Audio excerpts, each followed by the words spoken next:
You think you know the weirdest characters in Game of Thrones? Let's put that to the test.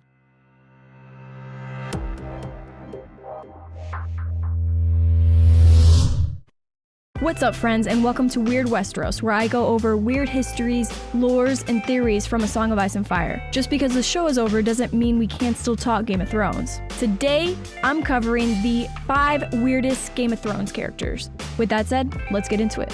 The first character on our list today is Patchface. Patchface is a character that you won't find in the show, but does make many appearances in the books. He is a jester at Dragonstone and is a part of Stannis Baratheon's court. He has green and red motley tattoos on his face, which gives him his name, Patchface. Patchface was brought to Dragonstone by Lord Stephen Baratheon from Volantis. Before reaching Dragonstone, however, the Wind Proud, their ship, sank, killing 100 soldiers, Lord Baratheon, his wife, and made Robert the new Lord of Storm's End. 3 days after the incident, however, Patchface was washed up on the shore naked, cold, and dead. Or at least that's what the corpse reclaimers thought. Then suddenly he coughed up water and came back to life. He couldn't remember anything prior to the event, and he went from being smart and witty to absent-minded and confused. This character is on our list not because he's considered a fool, but because of his strange ability to make predictions throughout the book. Characters who interact with him think his ramblings are incoherent and make no sense, but there have been a number of instances where he's prophesized events. Take, for example, his prediction of the Red Wedding. Fool's blood, king's blood, blood on the maiden's thigh, but chains for the guests and chains for the bridegroom, I. Fool's blood refers to Aegon Frey, otherwise known as Jingle Bell, whose throat Lady Catelyn slit. King's blood refers to Robb Stark, the king of the north at the time of the feast. The bridegroom refers to Edmure Tully, who deflowered and impregnated his new wife, referring to the blood on the maiden's thigh. He then became a captive, which goes back to the chains reference, along with the other survivors or guests, who also all became prisoners. Not only does he make accurate predictions, but Melisandre saw a vision of him in the flames, warning Jon Snow that Patchface was dangerous. Patchface is a confusing character, and as more information is provided in the books, he only becomes more ambiguous and mysterious. How is he able to make predictions? And what happened during those 3 days when he was shipwrecked? Did he meet the drowned god and get this powerful ability to make predictions? Who knows? But he's still weird. The next character on our list is Euron Greyjoy. Now, the Euron Greyjoy that I'm talking about is the book version, not the bastardized prick frat boy the show develops him as. And give it to Daenerys Targaryen along with my big cock.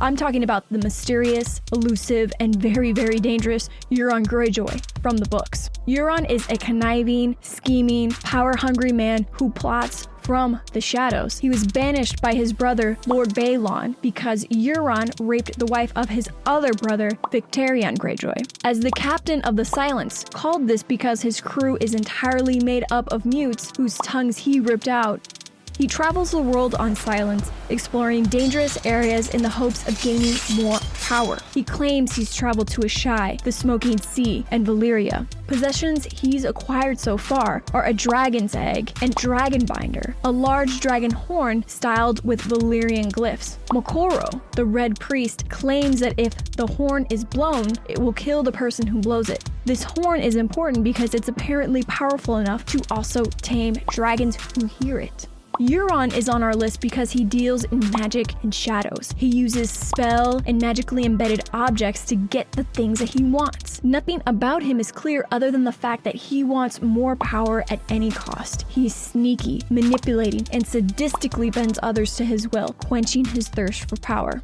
Our next character on this list is the Three-Eyed Raven, originally known as Sir Brynden Rivers, the bastard son of Aegon IV Targaryen and Lady Melissa Blackwood. In the histories that are available to us, it always seemed Brynden was definitely weird, but absolutely misunderstood. When he lived in King's Landing and worked as the hand of the king, he was rumored to be a sinister sorcerer and spy master. Brynden was a Targaryen involved in all 3 of the Blackfyre rebellions, fighting alongside the crown as a loyalist. He was known for his strong feelings on how to handle enemies, which also got him in trouble. For example, under the guise of peace and safe conduct, Aenys came to the capital to attend the Great Council. However, once Aenys arrived in the capital, he was arrested and beheaded. This treachery got him sent to the Night's Watch, where he soon became Lord Commander and disappeared while ranging beyond the wall in 252 AC.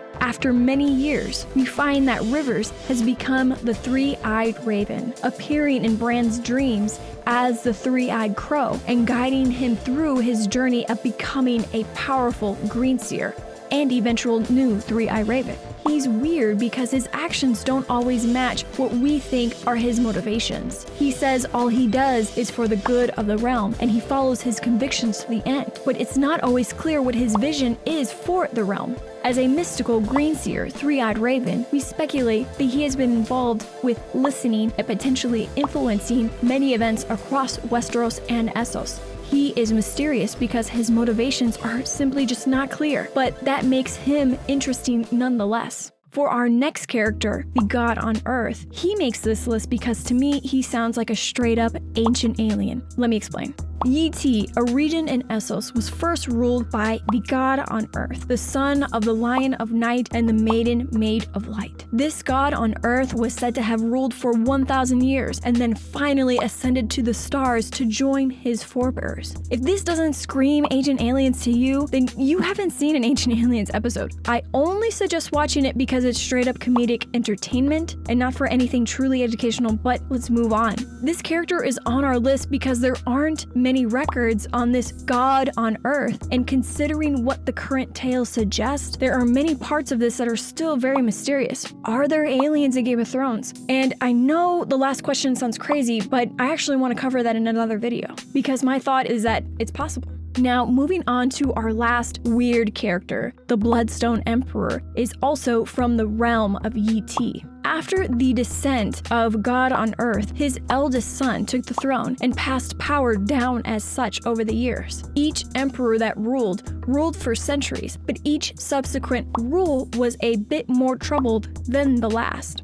The Blood Emperor took the throne shortly after his older sister, the Amethyst Princess, took the throne. He slew her and proclaimed himself the Bloodstone Emperor, beginning a reign of terror. He is on our weird list today because he practiced dark arts, torture, necromancy, enslaving his people, and even took a tiger woman for his bride. Not to mention they also feasted on human flesh. He even cast down the original gods of worship to instead worship the black stone that had fallen from the sky. This dude was weird and crazy by our standards. Many believe that the blood betrayal made by the Bloodstone Emperor, aka killing his sister, made the Maiden Maid of Light turn her back on the world, allowing the Lion of Light to come forth and punish the wickedness of men, bringing about the Long Night. So he could have single-handedly brought about the Long Night. There's no way for us to actually confirm this at the moment, but maybe the prequel show will give us more insight on this. Now, this channel is a passion project of mine. I created it because I love Game of Thrones and I wanted to improve my communication skills through YouTube and film in general. With that said, if you have any feedback on how I might be able to improve my videos, I would really appreciate it. I'm dedicated to making high quality material and I'm working to improve with every video I upload.